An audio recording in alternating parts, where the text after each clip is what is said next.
ನಮಸ್ಕಾರ ಗುರು, ನೀವು ನೋಡ್ತಿದ್ದೀರಾ ಸಂತೋಷ್ ಸ್ಟೋರೀಸ್ಗೆ ನಿಮಗೆಲ್ಲ ಸ್ವಾಗತ. ಇವತ್ತಿನ ವಿಚಾರ ಬಂದು RCB ಆಟಗಾರ ಅನುಜ್ ರಾವತ್ ಅವರು ಬೆಂಕಿಯಾಗಿ ಬ್ಯಾಟಿಂಗ್ ಆಡಿದ್ರೆ ಅಂತ ಹೇಳಬೇಕು, ವಿಶ್ವ ದಾಖಲೆ ಕೂಡ ಮಾಡಿದ್ರೆ ಅಂತ ಹೇಳಬೇಕು. ಎಲ್ಲಿ ಯಾವಾಗ ಎಲ್ಲ ಸಂಪೂರ್ಣ ಮಾಹಿತಿ ಕೊಡ್ತೀನಿ. ಅದಕ್ಕಿಂತ ಮುಂಚೆ ಇನ್ನು ನಮ್ಮ ಚಾನಲ್ಗೆ ಸಬ್ಸ್ಕ್ರೈಬ್ ಆಗಿಲ್ಲ ಅಂದರೆ ಕೂಡಲೇ ಕೆಳಗಡೆ ಕಾಣೋ ಸಬ್ಸ್ಕ್ರೈಬ್ ಬಟನ್ ಮೇಲೆ ಕ್ಲಿಕ್ ಮಾಡಿ ಸಬ್ಸ್ಕ್ರೈಬ್ ಆಗಿ, ಹಾಗೆ ಪಕ್ಕದ ಬೆಲ್ಲೈಕ ಪ್ರೆಸ್ ಮಾಡಿ ಆಲ್ ಅಂತ ಸೆಲೆಕ್ಟ್ ಮಾಡಿ. ಯಾಕಂದರೆ ನಾನು ಮಾಡೋ ಪ್ರತಿಯೊಂದು ಡೈಲಾಗ್ಗಿಂತ ಮುಂಚೆ ನೀವೇ ನೋಡ್ಬೋದು ಗುರು ಸಬ್ಸ್ಕ್ರೈಬ್ ಆದ್ರೆ. ಹಾಗಾದರೆ ಬನ್ನಿ ತಡ ಮಾಡೋದಕ್ಕೆ ವಿಡಿಯೋನ ಶುರು ಮಾಡೋಣ. ಗುರು, ನಮ್ಮ RCB ತಂಡದ ಬ್ಯಾಟ್ಸ್ಮನ್ಗಳು ಒಬ್ಬರಾದ್ಮೇಲೆ ಒಬ್ಬರು ಮಿಂತಾ ಇದ್ದಾರೆ ಅಂತ ಹೇಳಬೇಕು. ಲೀಗ್ ಯಾವುದೇ ಒಂದು ಲೀಗಲ್ ಆಗಿರ್ಬೋದು, ಮತ್ತು ದೇಶದ ಪರವಾಗಿರ್ಬೋದು, ಮತ್ತು ರಣಜಿ ಟ್ರೋಫಿ ಆಗಿರ್ಬೋದು, ಯಾವುದೇ ಒಂದು ಇದ್ರಲ್ಲಾಗಿರೋ ಕೂಡ ಮಿಂತಾ ಇದ್ದಾರೆ RCB ಬ್ಯಾಟ್ಸ್ಮನ್ಗಳು ಮತ್ತು ಬೌಲರ್ಸ್ಗಳು ಅಂತ ಹೇಳಬೇಕು.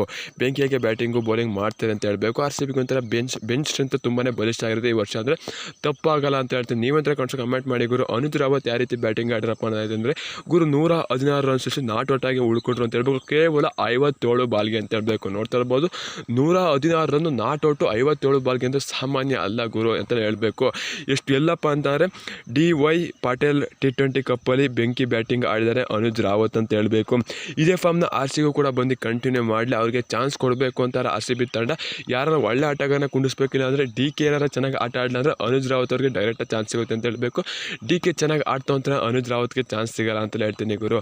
ನೀವಂತರ ಕಮೆಂಟ್ ಮಾಡಿ ಗುರು. ಆದರೂ ಸಬ್ಸ್ಟಿಟ್ಯೂಷನ್ ಮುಖಾಂತರ ಈ ಸರಿ ಐತಲ್ಲ ಗುರು, ಅದರ ರೂಲ್ಸ್ ಮುಖಾಂತರ ಆಡಿಸ್ಬೋದು ಅನುಜ್ ರಾವತ್ನ ಅಂತ ಹೇಳ್ತೀನಿ. ಕಳೆದ ವರ್ಷ ಆಡಿಸಿದ್ರು ಅದೇ ರೀತಿ ಅಂತ ಹೇಳ್ತೀನಿ.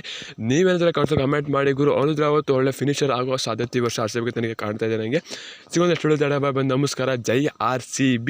ಈ ಸಲ ಕಪ್ ನಮ್ಮದೇ ಗುರು, ಹೊಡಿಲೇಬೇಕು, ಹೊಡಿತೀವಿ. See you soon, tata, bye.